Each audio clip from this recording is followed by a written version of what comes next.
Hello, everyone. Welcome to Therapy Clips with Dr. O. I'm from the organization Human Service Consultants.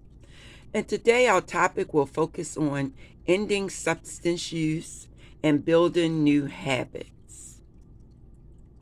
Okay, the first thing you need to do is to decrease or stop your substance use. If you are going to decrease your substance use slowly, then you need to focus on a harm reduction program. Harm reduction means just simply reducing your intake of the substance until slowly you do not take this substance anymore. So say, for example, you drink 2 6-packs of beer a day.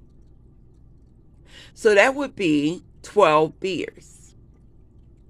So your harm reduction plan would be to decrease your drinking of beer by 2 cans a day. So when you start on the program on Monday, you would decrease your beer intake by 2 cans. So that would leave you at 10 cans. Then on Tuesday, you decrease by 2 more. That would leave you with 8 cans that you're drinking. Then on Wednesday, you decrease by 2 cans again. That would be 6 cans that you're drinking. So I think you understand now what I mean by substance use need to end or decrease. Now, if you're in a methadone program, then that means that you are under medical supervision, and this substance you would need to take on a daily basis. Same thing for Suboxone programs. So we understand and we expect you to take your medication as prescribed by the practitioner. But what I, as the therapist, want to talk to you about is building new habits. So I am going to give you some tips to begin to build new habits. These tips include understanding the difference between goals and habits. Start with small changes. Update your environment. Tie new habits to other activities. Some practice is better than no practice. Tell someone that you're starting a new habit. Track your habit. And then celebrate your success. So those are the things that's on the list that we will discuss. We will start with understanding the difference between goals and habits. Goals are outcomes, such as getting healthy. Habits are the actions that you take to achieve the goal. For example, we talked about decreasing the beer drinking from 2 6-packs, which is 12 beers, and doing this on a daily basis. So that would be the goal, to decrease the beer by 2 cans on a daily basis. Now, you want to start with small changes. When you make small changes, you are more likely to stick to your program. So say, for example, you do not exercise at all, and you want to start a walk-in program where you're actually getting out there every day to do some walking. So you start with small changes first. You may think to yourself, well, I want to set a goal of walking for an hour. So when you start with the small changes, you will start in 15-minute increments. So that means that you will walk every day this week for 15 minutes.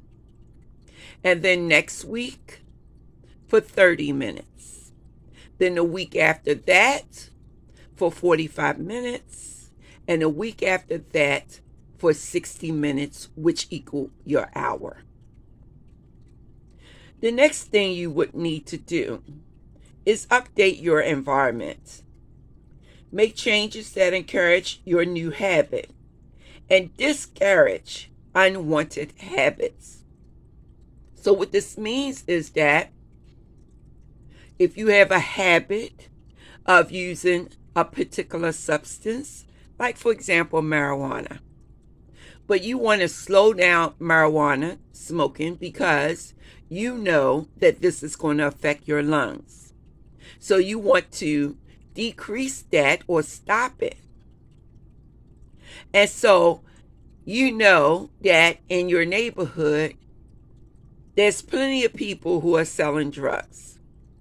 And they're selling on a particular corner or down a particular alley.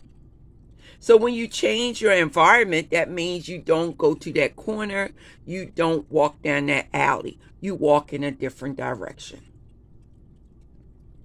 Tie your new habit to other activities. So you may say, I am going to exercise after dinner. So after dinner, you would need to first have your dinner and then exercise for 15 minutes. So you're tying the dinner with the exercise. I'm going to have my dinner first and then I'm going to exercise for 15 minutes by going out for a walk. The next thing on our list is some practice is better than no practice. Even if you don't have the energy or have a lot of time to engage in your walking program, you may be just too tired to go for a 1 hour walk. It's better to go for 15 minutes than not to go at all. Consistency builds habits. The next thing on our list is tell someone you're starting a new habit. When you tell someone that you're starting a new habit, this creates accountability and makes it more difficult to back down on your commitment. When other people know that you're working towards a goal, they will bring encouragement and support to you. Well, it's now time to track your habit. You can track your habit by keeping a journal or a calendar or spreadsheet to record each habit each time you practice. So, you have a calendar. You have a red marker. You say that you're going to walk for 15 minutes every day this week. You put up the calendar, and every time you walk for 15 minutes, you put an X on the calendar to show that you have kept to the plan. Now, here's what I did not tell you. At the end of the week, you may say, I'm going to reward myself because I kept up with my walking plan. So you reward yourself with something that you enjoy. It must be something that you like, because when you reward yourself with something that you like, it brings about positive reinforcement. Now, the final thing on our list is celebrate. Yeah, celebrate your success. When you are building healthy habits, you want to take the time to give yourself these small rewards that I talked to you about, because it helps to sustain motivation. And it makes sure that you are not contradicting your goals. In other words, you do not want to sabotage yourself. This is Dr. O from Human Service Consultants, bringing you another therapy clip to motivate you to stay on track, to build new habits, to change your old lifestyle to your new lifestyle, so that you can be more productive and more successful in your life. And with this being said, I want to say, have a beautiful day.